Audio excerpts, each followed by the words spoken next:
Hello and welcome to this tutorial for the Humap content management system.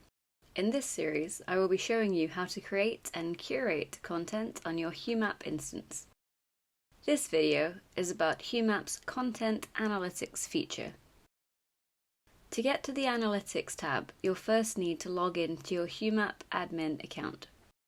You can do this by navigating to your instance home screen and adding /admin into the address bar and pressing enter. On the login screen, type your email address into this box and your password into this box. If you would like the browser to remember your details, click Remember Me.